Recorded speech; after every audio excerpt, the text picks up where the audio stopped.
Halo teman-teman, gue adalah Helmi, gue seorang introvert yang kali ini gue bikin video untuk menjadi seorang speaker yang hebat dengan durasi 20 menit. Ini layaknya kamera depan itu ibarat seperti kaca, jadi gue ingin berbicara dengan kaca sebenarnya. Tapi gue sayang banget ya kalau misalnya hanya dengan kaca aja, makanya gue videoin, gue bikin konten.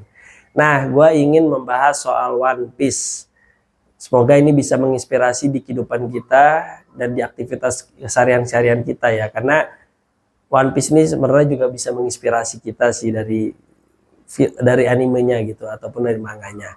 Nah, kalau misalnya kita cek nih cerita alur One Piece, yang mana pertama itu adalah tokoh utamanya adalah Luffy yang memang dia punya cita-cita yang kuat. Dia punya impian yang jelas, dia punya tekad yang bulat soal impiannya, yaitu menjadi Raja Bajak Laut. Dan dia ternyata ada inspirasinya. Dia terinspirasi oleh bajak laut senior yang pernah berkunjung ke pulaunya, yaitu adalah Seng, Akagami no Seng. Nah, jadi kalau misalnya kita punya mimpi, punya cita-cita, kita coba terapkan layaknya Luffy nih, walaupun ini anime ya.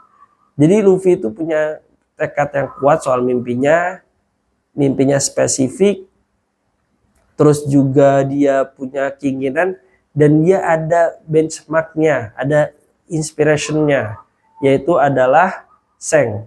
Oleh karenanya dia berusaha dengan keras, berusaha dengan maksimal untuk bisa mencapai hal tersebut, dan dia tidak goyah walaupun kenyataannya pahit, tapi dia tidak goyah. Itu pesan pertama dulu soal One Piece di dalam kehidupan kita. Lalu berjalannya cerita, Luffy ketemu Zoro, ketemu Sanji, ketemu Nami, tapi ntar akhirnya Usopp dulu baru Nami. Lalu ketemu siapa? Chopper dan lain-lainnya lah ya. Ketemu lain-lainnya. Satu hal yang gue dapatkan, kenapa mereka ingin ikut Luffy untuk mengejar mimpinya, itu adalah soal kesamaan visi. Jadi Luffy nawarin, ayo mau nggak jadi kru bajak laut gua punya mimpi menjadi raja bajak laut. Nah, visinya bukan di situ, tapi Luffy menyadarkan bahwasanya Zoro ingin menjadi pendekar hebat di lautan. Luffy ingin menjadi raja bajak laut. Luffy ajak Zoro sama-sama ingin menjadi seorang yang hebat di bidangnya masing-masing. Luffy sebagai kepemimpinannya, Zoro sebagai ahli pedangnya. Akhirnya Zoro tertarik, dan juga Zoro melihat dalam aplikasinya, dalam Luffy, dalam actionnya itu Luffy nggak main-main, dia serius, dan akhirnya Zoro menerima. Begitu juga dengan hal yang lain gitu. Sanji ingin lihat All Blue kalau nggak salah ya, kayak istilahnya kayak dunia yang kalau digambarkan itu adalah yang Putri Duyung itu, pulau manusia ikan. Nah, dia bisa menggapai itu kalau misalnya kaptennya itu menuju Raja Bajak Laut, kan dia muter keliling lautan. Nah, akhirnya Sanji menerima. Lalu Sanji juga merupakan koki yang hebat, maka Luffy rekrut. Kemudian Usopp ingin menjadi seorang penembak jitu. Nami ingin menjadi navigator handal. Chopper ingin melihat dunia. Kemudian Franky dan lain-lainnya. Robin ingin menjadi manusia yang seutuhnya, karena Robin dianggap kayak iblis gitu kan. Nah, tapi akhirnya ingin punya teman. Kalau kata Saul, carilah teman yang bisa mendukung kamu, dan akhirnya dia ketemu. Nah, intinya adalah satu visi. Luffy menawarkan visinya, dan mereka punya mimpi masing-masing, tapi dielaborasikan, disangkut pautkan, akhirnya mereka yaudah oke deh, kita capai sama-sama untuk menjadi kru Raja Bajak Laut, dan kita raih mimpi kita masing-masing juga berbarengan sehingga lebih mudah, ya kan? Nah, ada satu hal yang hebat juga dalam ini soal rekrutmennya ya. Kan tadi Luffy yang pertama itu soal bagaimana dia nge-follow-nya gitu. Nah, ini soal rekrutmennya. Rekrutmennya ini Luffy melihat sosok seorang pendekar pedang, koki, musik dan lain-lain itu adalah dari soal kekuatannya, dari soal keyakinannya dia melihat orang ini berpotensi nih, melihat orang ini punya bakat di situ, walaupun eksplisit ya, walaupun tersirat gitu. Tapi yang gue lihat misalnya Zoro, wih keren nih. Dan udah ada unsur humannya, kebaikannya. Tidak sembarangan dia ingin jadi orang hebat, ingin menjadi pendekar hebat, tapi dia brutal. Enggak. Nah, sisi baiknya dari situ adalah lihat dari sisi kemanusiaannya. Walaupun sama-sama ingin, walaupun bajak laut mereka, tapi mereka ada sisi kemanusiaannya. Sehingga Luffy lihat itu adalah baik. Dia diberi makan, akhirnya dia mau mengajak ini. Pokoknya gitu polanya, dikasih makan, Luffy akhirnya berbuat baik. Karena memang ini kayak layaknya seseorang kita nih, misalnya kita dikasih sesuatu secara tidak langsung, kita ada keterikatan untuk mengembalikan hal itu. Nah, Luffy juga menyadari hal itu. Kalau misalnya dia sudah dikasih makan, maka ini orang teman. Kalau ada apa-apa, dia siap menjadi tamengnya, siap menjadi backupnya, siap menjadi garda terdepannya untuk mengalahkan musuh ataupun mengalahkan orang-orang yang berusaha mencelakai dianya. Nah, inspirasinya dapat kan soal kehidupannya ini juga dari One Piece ini, dari cerita yang scene kedua ini. Nah, lalu kemudian seiring berjalan waktu, mereka sudah menjadi tokoh yang terkenal, sudah menjadi bajak laut yang perlu diwaspadai, perlu diantisipasi sama pemerintahan. Nah, kenyataannya tiba-tiba turun gunung tuh si Panglima, bukan Panglima, sebutannya apa ya, Vice Admiralnya atau kayak menterinya itu turun gunung untuk mengalahkan Luffy, Kuro Mugiwaranya itu. Dan Luffy kalah, Luffy kabur, dan akhirnya dia sadar ternyata yang selama ini dia punya keberanian melawan apapun, bahkan pernah membakar bendera Enies Lobby, pas dihadapkan dengan musuh yang sangat kuat, yang akhirnya dia sadar bahwasanya kekuatannya belum mencapai hal itu, akhirnya Luffy mundur. Dia teriak nih di cerita di Marineford, di Sunbody-nya sebenarnya, di Sunbody-nya. Nah, saat lawan Kizaru yang sebelum time skip ya. Nah, si Luffy ini teriak ke kru-krunya, bilang lari, kita tidak akan sanggup, kabur, jangan sampai kita kalah dulu, jangan sampai kita kan ternyata akhirnya Kizaru kan dibantu Kuma melemparkan para kru Mugiwara itu kan, akhirnya Luffy bilang suruh lari, kabur, kita nggak sanggup melawan mereka semua.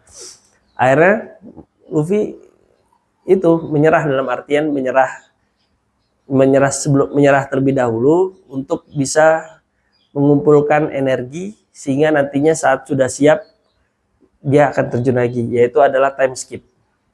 Jadi seringkali gini, kita memang ingin melangkah maju ke depan terus, ingin berusaha semaksimal mungkin terus. Ternyata ada tembok tinggi yang menghalangi kita untuk menuju tersebut, dan kita perlu namanya upgrade diri dulu, upgrade skill dulu, peningkatan kompetensi dulu. Nah, akhirnya dia menyadari hal itu, bahwasanya tembok ini tidak bisa kita tembus kecuali kita fokus untuk berlatih sehingga nantinya bisa mencapai level itu dan bisa melewati temboknya tersebut. Dan dengan kesabaran dia untuk menggapai mimpinya, dia tunda dulu 2 tahun untuk fokus di concern belajar.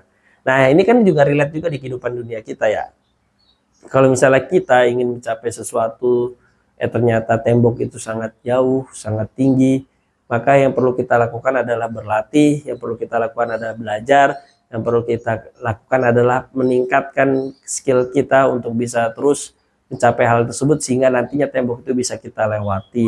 Walaupun ternyata kita butuh time skip, artian kita butuh rehat dulu untuk mengejar tersebut, kita kuatkan dulu pondasinya, itu it's okay gitu, nggak apa-apa. Karena memang kenyataannya kita susah, mau kita paksa pun nggak bakal bisa.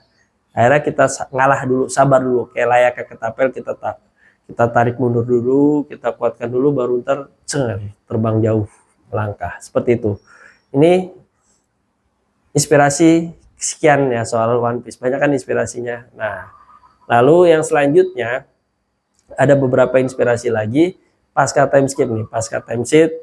Pasca time skip, Luffy ketemu dengan teman-temannya lagi dan dia respect dengan gurunya Rayleigh.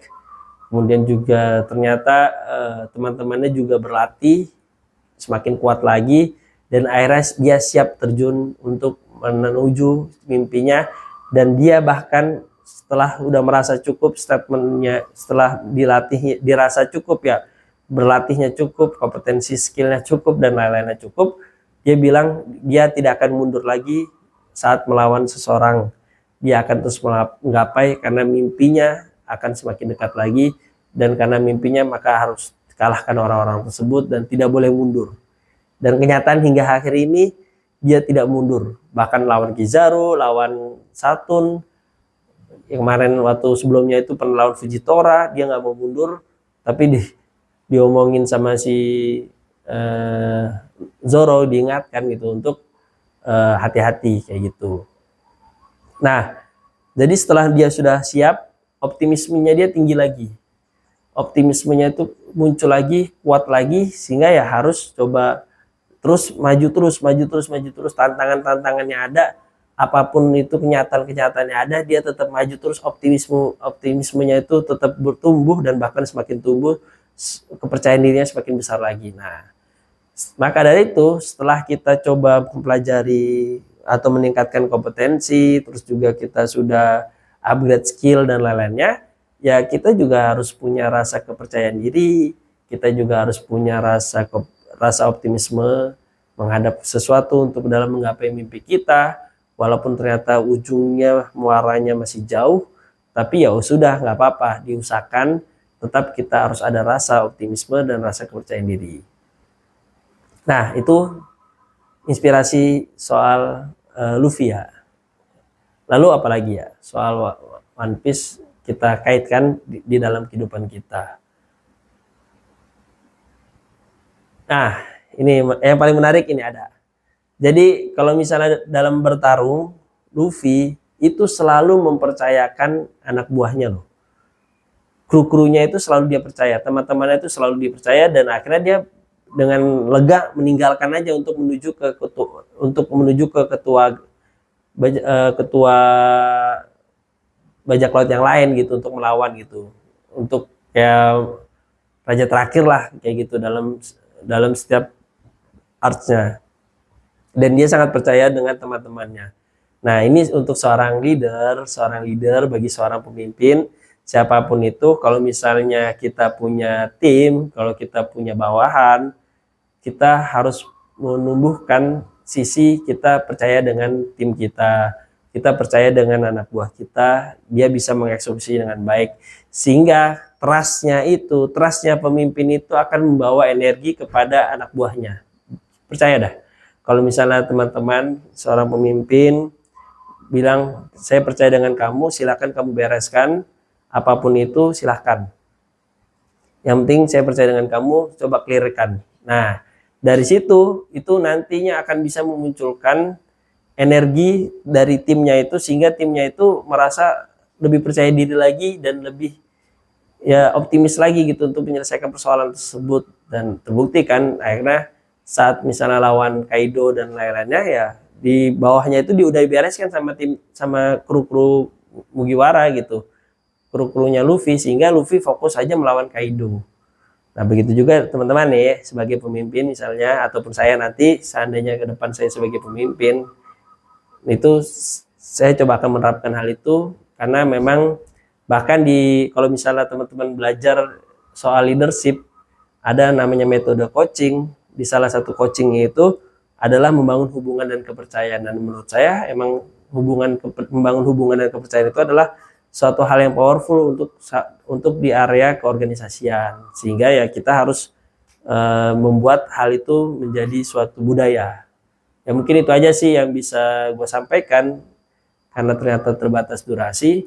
Nantinya video gue selanjutnya, karena nanti gue akan rutin bikin video selama 20 menit untuk berlatih di depan kamera.